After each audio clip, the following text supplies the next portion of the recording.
On est parti pour une FAQ. Alors voilà, je vais répondre à beaucoup de questions. On va parler de minimalisme, on va parler de nutrition, de matériel, de voyage, de comment voyager en couple. Et on va parler aussi de comment sortir du système. Donc voilà, on m'a posé pas mal de questions, je réponds à tout ça. Avant, j'ai deux annonces à vous faire. Déjà, je voudrais vous rappeler que hier, j'ai sorti un programme vidéo qui s'appelle Vidéo Express. C'est un programme de plusieurs heures de vidéo dans lequel je vous explique comment écrire, filmer, monter et partager une vidéo en moins de 2 heures. Donc si vous faites des vidéos sur YouTube, si vous avez une chaîne YouTube et que vous voulez apprendre à faire des vidéos de façon la plus efficace possible, allez voir ce programme là. Je vous ai mis un lien dans la description, c'est la vidéo de présentation de ce programme là. Vous pouvez aller y jeter un coup d'œil si ça vous intéresse. Je vous ai mis un deuxième lien. Ce deuxième lien, c'est un code promo qui vous donne à 20 € de réduction sur le programme vidéo, qui est bon jusqu'à samedi. Donc si vous êtes intéressé, allez voir ça tout de suite, allez profiter du code promo. Il va se terminer samedi. Donc voilà, première annonce, j'ai sorti un programme vidéo pour apprendre à faire des vidéos, écrire, filmer, monter en moins de 2 heures, excusez-moi. Et la deuxième chose que je voulais vous dire, c'est que si vous voulez participer à cette FAQ, à la prochaine FAQ, n'hésitez pas à les mettre dans les commentaires vos questions et j'y répondrai la semaine prochaine. Donc voilà, si vous avez des questions, allez me les poser dans les commentaires, ça me fait plaisir de vous répondre. Ça me permet de voilà d'aborder des sujets auxquels je n'aurais pas pensé sans vous, et ça je trouve ça cool. Donc voilà, on passe tout de suite aux réponses de cette FAQ. Pour commencer, je voudrais répondre aux questions de Léo Sacha. Léo Sacha, il m'a posé 4 questions. Donc quel logiciel j'utilise, est-ce que j'utilise un support pour PC, le poids de mon sac à dos, et aussi est-ce que je fais du sport en voyage. Donc voilà, des questions bien différentes. Donc le logiciel que j'utilise, c'est LumaFusion. LumaFusion, c'est une application qui est disponible il me semble qu'elle est disponible sur Android, mais je suis pas sûr. Dans tous les cas, je sais jamais en fait. Elle est disponible sur iOS. Donc moi, je l'utilise sur mon iPhone 8 et je l'utilise aussi de temps en temps sur mon iPad parce que je travaille en gros 70%, 80% de mes vidéos, je les fais essentiellement sur iPhone, et sinon je travaille un petit peu sur iPad de temps en temps pour des vidéos plus complètes, pour le tournage des formations par exemple. Et ce qui est bien, c'est que voilà, c'est une application qui est hyper puissante, on peut tout faire avec, vraiment c'est une application qui ressemble vraiment aux logiciels les plus professionnels. On peut commencer le montage sur iPhone, le finir sur iPad. Donc vraiment c'est super pratique et je recommande cette application de montage. Elle a plein d'avantages. Sinon, moi j'utilise pas du coup de support pour PC, vous l'aurez compris, parce que voilà, je travaille essentiellement sur smartphone et tablette, donc pas besoin de PC, je m'encombre pas d'un PC. Le litrage de mon sac à dos, alors aujourd'hui maintenant je vis dans un fourgon aménagé, donc mon sac à dos de voyage, voilà, il est dans le coffre du fourgon. Je m'en sers beaucoup moins, presque plus en fin de compte. J'avais un sac à dos de 25 litres, il me semble. C'est le Osprey Farpoint. Il me semble que c'est le... Non, c'est pas 25, c'est plus. C'est un 40 litres, il me semble. J'ai oublié le litrage. Mais j'avais un sac voilà, d'une 40aine de litres. Et sinon pour mon matériel vidéo, aujourd'hui j'ai même plus de sac. En fin de compte, j'ai un iPad, un téléphone, mon matériel vidéo, tout ce qui est trépied, micro et tout, ça tient dans une petite sacoche banane. Et j'ai rien besoin de plus que ça. Donc j'ai vraiment du matériel, un petit setup minimaliste. Si ça vous intéresse, je vous en reparlerai, je vous dévoilerai tout ça une prochaine fois. Et est-ce que je fais du sport en voyage?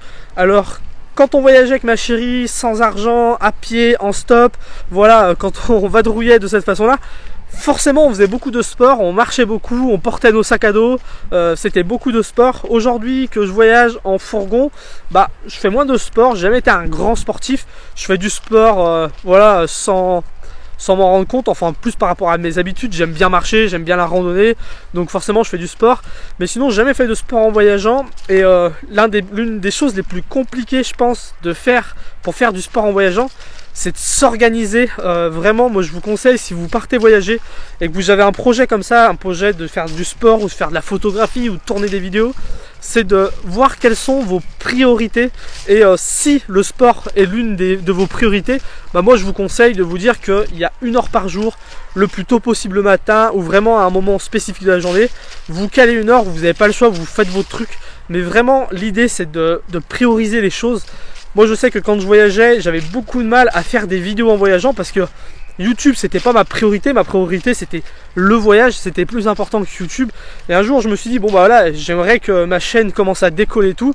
J'ai fait de YouTube une priorité. Il y avait des fois on voyageait peut-être plus doucement, il y a des choses que j'allais pas aller voir parce que j'avais pas le temps, parce que je voulais faire des vidéos, mais de prioriser la chaîne YouTube, je sais qu'à ce moment-là ça m'a fait décoller, c'est comme ça que j'avais atteint les 10 000 abonnés, c'est parce que j'en avais fait une priorité et ça a fonctionné. Donc si vous voulez prendre des habitudes en voyageant, fixez-vous des priorités et tenez-vous à ces priorités-là. Maintenant, on va parler nourriture en voyage. Il y a Rémi Molette qui m'a demandé comment faire pour manger le plus sainement possible, donc manger bio, local, voilà, sain, quand on voyage de façon minimalisme, comme j'ai pu voyager moi-même.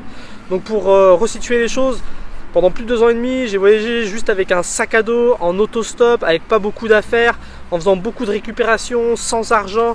Voilà, j'ai fait le tour de l'Italie comme ça avec ma chérie, on a été jusqu'au Sénégal en stop, on est revenu, voilà, on a fait le Portugal, on a fait aussi beaucoup la France, donc on a fait ça pendant 2 ans et demi. Et pour tout vous dire, l'une des plus grosses galères, c'était la nourriture. Et voilà, je vais donner ici quelques petites astuces pour ceux qui voudraient voyager de cette façon-là, tout en essayant de manger correctement. Et je vous assure que c'était pas facile. Des choses que je me suis aperçu, c'est que voilà, si on veut manger sainement dans la vie, il faut choisir ce qu'on mange. Plus on choisit, mieux c'est. Par exemple, si vous laissez les autres cuisiner pour vous, vous choisissez pas, il y a de grandes chances que vous allez manger moins bien que ce que vous espérez.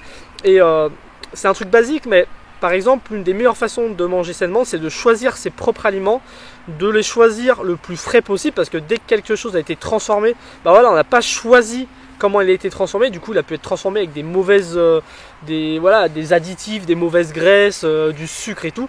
Donc pour ça c'est une idée toute simple, mais plus on choisit, mieux c'est, plus on choisit ses aliments soi-même pour cuisiner soi-même, mieux c'est.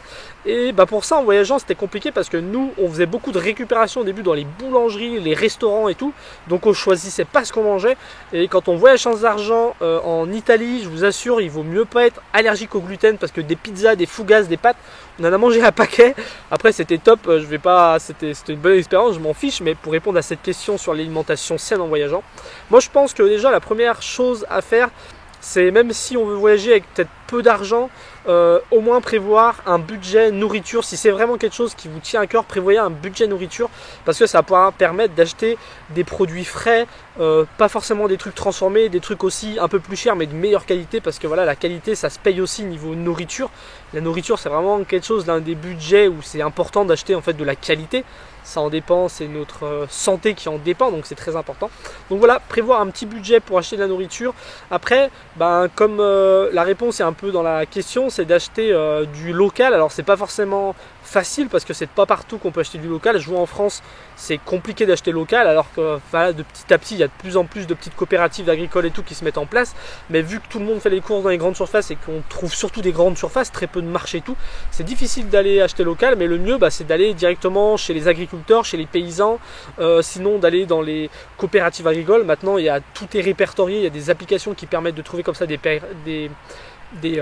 coopératives agricoles, aller sur les marchés et tout. Mais vraiment c'est compliqué aujourd'hui d'acheter local, mais voilà, faites l'effort d'aller dans le circuit le plus court en fin de compte. Pareil pour manger bio quand on voyage, bah, c'est pas facile dans tous les pays, mais quand même je vois même au Sénégal il y avait des trucs qui étaient bio. Le bio il a conquis quand même, ça commence à conquérir le monde en gros, ce label bio. Donc bah, le mieux, nous en fait ce qu'on fait maintenant, c'est que quand on voyage en fourgon aménagé, le plus simple qu'on a trouvé, c'est d'aller dans les grandes surfaces en gros de bio. On va aussi dans les marchés, on va souvent chez les producteurs, ça c'est ce qu'on essaye de faire, sauf que c'est moins pratique, surtout en fourgon quand nous on peut pas vraiment stocker de la nourriture pendant longtemps, donc forcément on va faire les courses tous les 3-4 jours, donc il n'y a pas tous les 3-4 jours un marché, et on va pas non plus faire 100 km pour le marché.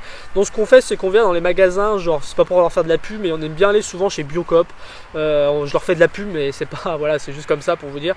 On trouve souvent dans les magasins bio donc des aliments bio, on peut facilement trouver des choses en vrac, on va trouver aussi beaucoup de produits régionaux. Nous on sait que souvent dans les magasins bio on trouve jamais la même chose parce qu'il y a beaucoup de produits régionaux. Donc aujourd'hui c'est comme ça qu'on fait quand on voyageait en stop et tout. Après c'est beaucoup plus compliqué si vous voulez manger sainement et voyager en stop et compagnie. Moi je vous conseille d'avoir un budget nourriture et d'aller faire les courses dès que vous pouvez et d'acheter du coup de la nourriture de bonne qualité. Mais c'est les seuls conseils vraiment que je pourrais vous donner là-dessus, c'est voilà, avoir un petit budget. Et sinon l'astuce qui va bien, c'est d'aller dans les biocoop, les trucs comme ça, quoi. Maintenant je vais répondre à Clément. Clément il m'a posé une question hyper intéressante, c'est voilà, quels sont les problèmes et pourquoi pas les solutions quand on vit en couple dans un fourgon emménagé. Voilà tout ce qui est lié au manque d'intimité, voilà, au manque d'intimité, le fait d'être constamment ensemble, le manque de temps qu'on peut consacrer à soi-même. Donc voilà, la pression que ça peut faire d'être tout le temps avec la même personne en voyageant. Alors c'est marrant, c'est que les problèmes ça va être les mêmes que dans la vie de tous les jours en fait, sauf qu'ils vont être multipliés par 100 parce que forcément on va passer tout notre temps avec la même personne. Et moi je suis bien placé pour le savoir parce que la première fois que je suis parti voyager, je suis parti 9 mois avec mon meilleur pote, on a passé 9 mois ensemble. Après la deuxième fois que je suis parti, c'était en Espagne, je suis parti plusieurs semaines avec mon petit frère. Et là ça fait maintenant bientôt, ça va bientôt faire, je sais pas, ça fait plus de 2 ans et demi qu'on voyage avec ma chérie et qu'on est H24 ensemble en fait, presque H24 ensemble. Et du coup moi j'ai voyagé avec mon meilleur ami, j'ai voyagé avec une personne de ma famille, j'ai voyagé en couple et je peux vous dire que des fois ça peut être très très tendu. Et voilà, les problèmes ils sont dans la question, ça va être le manque d'intimité, le manque d'espace, le fait d'être tout le temps avec la même personne. Et ça peut vraiment mener à la catastrophe si on n'est pas préparé, si on n'est pas un petit peu, si on ne sait pas vivre avec l'autre pendant H24 en fait, parce que c'est rare qu'on vive avec quelqu'un H24 vraiment tout le temps, et ça peut vraiment mener, voilà, moi je connais des potes qui sont partis ensemble voyager et que du coup ils ont arrêté de voyager, ils étaient plus du tout potes. Il y a des couples qui se séparent en voyageant parce que ça peut devenir invivable. Et je veux dire, le voyage c'est une bonne façon d'être sûr qu'on a trouvé la bonne personne. Ça c'est sûr, que ce soit à niveau pote, niveau amour, tout ce que vous voulez. Si vous êtes capable de voyager comme ça pendant plusieurs mois, être H24 ensemble, traverser toutes les galères sans, voilà. Et le but c'est pas de jamais s'engueuler ou jamais s'embrouiller, mais le but c'est d'arriver à résister, à passer toutes les mauvaises aventures. Si vous arrivez à faire ça, c'est bien, c'est que ça vous donne énormément confiance en votre couple ou en votre amitié, et ça c'est top. Et moi j'aurais 4 trucs importants à dire là-dessus pour toutes les personnes qui veulent se lancer dans une aventure de voyage à plusieurs, que ce soit entre potes ou avec en couple. La première chose, je pense, la plus importante, c'est de toujours se rappeler pourquoi on voyage à deux. Moi, je sais que c'est quelque chose qui m'a beaucoup aidé la première fois que je suis parti voyager avec mon pote. C'est que je n'étais pas toujours d'accord avec lui, j'étais pas toujours d'accord sur le choix du voyage. Mais à chaque fois, je me disais, pourquoi je voyage à deux ? C'est parce que je me disais, il y a des raisons. Je sais que ça m'a permis de me décoincer, d'avoir plus confiance. Le fait de partir à deux, ça souffle, je serais jamais peut-être parti tout seul. Partir à deux, c'était tous les bons avantages, tous les fous rires qu'on se tapait ensemble, le fait de pouvoir se défendre en cas de problème. Enfin, il y avait plein de raisons. Et à chaque fois que je me disais, ça me gonfle un petit peu de voyager à deux, il y avait tous ces pourquoi, toutes ces motivations qui me disaient, non, arrête de te plaindre. T'es bien content d'avoir ton pote pour plein de raisons, donc arrête de te plaindre et ça va le faire. Donc voilà. Toujours de bien se rappeler pourquoi on a décidé de voyager à deux, ça c'est important. La deuxième chose, c'est faire preuve de bienveillance. La bienveillance, c'est juste essayer de tout le temps se dire que l'autre a fait de son mieux. Ça veut dire que si votre chérie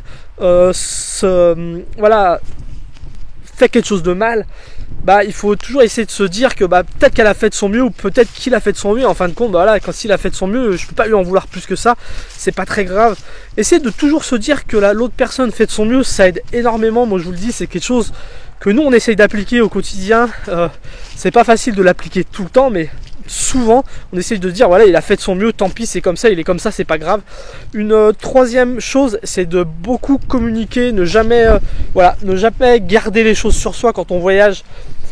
Un moindre petit truc, une moindre manie, une moindre petite mauvaise habitude de l'autre, cumuler tous les jours, plus les galères qui arrivent. Le jour de la galère, c'est sûr qu'on déballe on déballe tout, ça part en cacahuète, on s'engueule, et c'est pareil, ça mène à la perte de l'amitié ou du couple, le fait de tout se balancer à la gueule. Donc et ne pas hésiter à communiquer. Communiquer, ça veut dire oser dire les choses, et surtout ne pas le prendre mal quand les personnes disent des choses en retour. Et ça peut être vraiment communiquer sur le moindre petit détail, le fait de faire le point de temps en temps. Si vous partez avec votre pote, vous pouvez dire toutes les semaines on fera un petit point, on se dit ce qui va pas, ce qui va bien, on essaie de changer, on passe à autre chose, et point barre Et la quatrième astuce, le quatrième truc, c'est de passer à autre chose et de pardonner. Quand on voyage, on est H24 avec l'autre personne, c'est clair que l'autre personne va nous décevoir, c'est clair que l'autre personne va faire des conneries, c'est clair que nous aussi on va faire des conneries, on va décevoir l'autre, c'est obligé, on n'est pas parfait. Et la meilleure des choses à faire là-dessus, si on aime notre ami, si on aime notre chéri, la meilleure chose à faire, bah, c'est de passer, quoi, de dire bon bah c'est pas grave, demain ça ira mieux et tant pis, on est tous des êtres humains, on est tous là pour faire, on fera tous de la merde un jour ou l'autre, et voilà, donc vraiment faire preuve de bienveillance, communiquer, toujours se rappeler pourquoi on voyage avec l'autre, et passer à autre chose quand c'est pas grave. Voilà, c'est les 4 conseils que je peux vous donner si vous voulez voyager à plusieurs. Et un autre truc aussi, si vous partez entre potes, j'y pense là, c'est que c'est important de partir pour la même raison en fin de compte. Moi je vois, la première fois que je suis parti voyager, je voulais partir pour voyager, pour faire un road trip, voilà, sans argent. Je m'imaginais planter ma tente et tout partout. Et en fin de compte, la personne avec qui je suis parti, n'était pas dans le même délire que moi. Et du coup, on a plutôt fait des saisons pendant 9 mois. Alors c'était un magnifique voyage qui était hyper cool, que j'ai adoré, je regretterai jamais. Sauf que la deuxième fois que je suis parti avec mon petit frère, on s'était mis d'accord un petit peu avant. Et du coup, le voyage m'avait beaucoup plus plu. Parce qu'en fait, j'avais expliqué pourquoi je voulais partir voyager. Et si 2 personnes partent, mais pas pour la même raison, c'est une personne qui part pour se découvrir, pour je sais pas, pour vraiment méditer et tout, et que l'autre part parce qu'il a envie de faire la teuf, rencontrer plein de gens et tout, on se doute bien que le duo va pas fonctionner. C'est important de trouver des personnes qui vont partir un petit peu, qui vont avoir la même vision du voyage que soi. Moi je trouve que c'est quelque chose d'important aussi quand on prévoit son voyage. Pour finir, je vais répondre à Samuel. Samuel, il m'a demandé si j'allais continuer de faire des vidéos sur la marginalisation et la voie pour sortir du système. Alors, avant de répondre, je voudrais dire que moi je suis pas du tout pour la marginalisation. J'ai déjà fait des vidéos là-dessus. Je suis plutôt... Voilà, moi la solution que j'ai envie de proposer aux gens face au système aujourd'hui, le système dans lequel j'ai décidé de sortir, c'était ce système-là de surconsommer, surtravailler, surtout en fin de compte être surstressé. Moi, il y a un but que j'essaye d'atteindre, c'est le fait de dépendre le moins possible de l'argent. J'ai envie d'être autonome niveau argent, donc ne pas avoir besoin de beaucoup d'argent, et que l'argent que je gagne, ça soit quelque chose d'agréable et facile et qui soit utile aux gens. Donc voilà, pour ça, ma vision de vie, c'est simple. J'ai envie d'investir le plus possible d'argent dans mon autonomie, être le plus autonome possible pour avoir besoin de moins d'argent possible. Et la façon de gagner de l'argent de façon agréable et qui ne me demande pas énormément de temps et qui aide les gens, c'est cette chaîne YouTube. Et sur cette chaîne YouTube, j'explique aux gens comment vivre de leur passion, parce que moi je pars d'un postulat, je me dis que tout le monde aujourd'hui devrait avoir le droit de vivre décemment de quelque chose qui le passionne, de quelque chose qu'il aime faire. Pour moi YouTube, ça me permet de faire ça, ça me permet de vivre de quelque chose qui me passionne. Le fait de créer une communauté sur YouTube, de créer des vidéos, le matériel pour filmer et tout, c'est quelque chose que je trouve passionnant. Le fait de créer des formations, les vendre et tout, c'est vraiment quelque chose qui me passionne, et je pense que c'est quelque chose qui peut aider plein de gens. Donc voilà, moi ce que je dis, c'est pas qu'il faut sortir du système en devenant en se marginalisant. Bien au contraire, on peut sortir du système tout en faisant partir de la société. Parce que moi je voudrais vous raconter une petite anecdote. Je suis parti il y a à peu près 3 ans maintenant. Je suis parti à la rencontre d'une communauté hippie en Espagne. Donc une vraie communauté hippie qui avait été créée par les Rainbow. Donc les Rainbow, c'est un grand mouvement hippie, je crois que c'est international il me semble, et ils sont implantés là-bas dans un petit village d'Espagne, et j'ai été les rencontrer pendant une semaine. Je suis parti là-bas avec mon sac à dos, avec mon petit frère, sans argent, en stop, on a été les rencontrer. Et moi du coup je suis pas réticent à ça. Moi j'ai envie de vivre j'ai envie de construire un jour ma maison de hobbit, vivre dedans, faire mon vin, faire ma bière, faire mes légumes, enfin voilà, ça c'est un délire, c'est quelque chose qui me passionne, que je rêve depuis tout petit. Et aujourd'hui c'est l'un de mes projets, c'est quelque chose qui est en construction. Donc pour moi le côté hippie et tout n'est pas du tout dérangeant. Sauf que pour la plupart des gens, les gens ne se voient pas vivre comme des hippies. Alors quand je dis hippie, c'est pas du tout dévalorisant. C'est pas du tout dévalorisant. Pour moi, c'est quelque chose. Il y a des gens qui se revendiquent hippies, ils se reconnaissent. Pour moi, c'est juste une communauté parmi toutes les communautés qui partagent la terre. Et sauf qu'en fait, dans ce truc, c'est qu'il y a plein de gens qui ne veulent pas vivre de cette façon-là. Et moi, il y a une citation qui m'avait beaucoup inspiré. C'est Buckminster Fuller qui avait écrit ça. C'est un écologiste, et qui disait que pour changer le système, il faut rendre l'ancien obsolète. Et le fait de dire aux gens, bah voilà, vous allez vous marginaliser, vous allez tout produire tout seul, vous allez plus faire d'échanges avec les autres, vous allez vivre pieds nus, enfin bref, ça c'est un peu le cliché du hippie, mais vous voyez ce que je veux dire. Ce côté-là, moi je trouve, bah ça attire pas assez de gens pour rendre l'ancien système obsolète. Moi je pense que pour rendre l'ancien système obsolète, il faut en créer un nouveau. Et moi je me dis que, voilà, si on explique aux gens que, en fin de compte, ils peuvent vivre très bien sans dépendre de l'argent. Ils peuvent gagner un petit peu d'argent de façon simple et voilà, et amusante et plaisante. Ils peuvent vivre de cette façon-là, être plus heureux, manger mieux, avoir plus de temps pour leur famille. Je pense que de raconter cette histoire-là, ça rend l'ancien système obsolète. Parce que le fait de dire aux gens, continuez à consommer, ça vous rendra heureux. Les gens sont pas cons, ils savent que la consommation ne rend pas heureux, on le sait tous. Dire aux gens, allez travailler 40 heures par semaine, les gens n'en ont pas forcément envie. La plupart des gens préféraient aller traîner avec leurs potes, voir leur famille, ou voilà, faire leur passion pour vivre. Le fait de dire aux gens continuez à manger de la merde, bah non, les gens je pense qu'ils préfèrent manger des bons légumes bio, des trucs qui sont bons pour la santé. Enfin, continuez à dire aux gens voilà, vous voyez ce que je veux dire. Je pense que le fait de dire ça aux gens, bah pour moi c'est proposer un système alternatif.